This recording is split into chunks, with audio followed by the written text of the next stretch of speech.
Crispy spring Rolle's.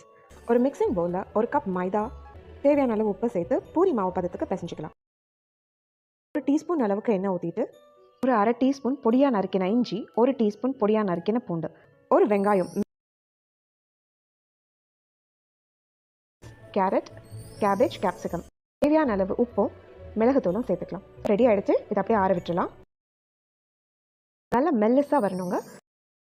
Square ஷேப்பில் ஏதாவது போல் இருந்துச்சுன்னா அதை வச்சு அப்படியே கட் பண்ணி எடுத்துக்கலாம்.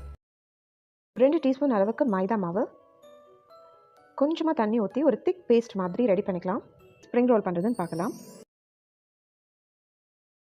கரைச்சி வச்சுருக்க அந்த திக் பேஸ்ட் இருக்கு இல்லையா, அதை எடுத்து ஒரு ட்ராப் மேலே வச்சுட்டு அப்படியே அதை சீல் பண்ணிவிடுங்க.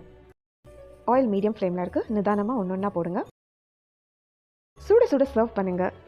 எல்லார் மனசையும் அள்ளுங்க. உங்களுக்கு இந்த வீடியோ பிடிச்சிருந்தா லைக் பண்ணுங்கள். மறக்காம சேனலை சப்ஸ்கிரைப் பண்ணுங்கள். தேங்க்ஸ் ஃபார் வாட்சிங்.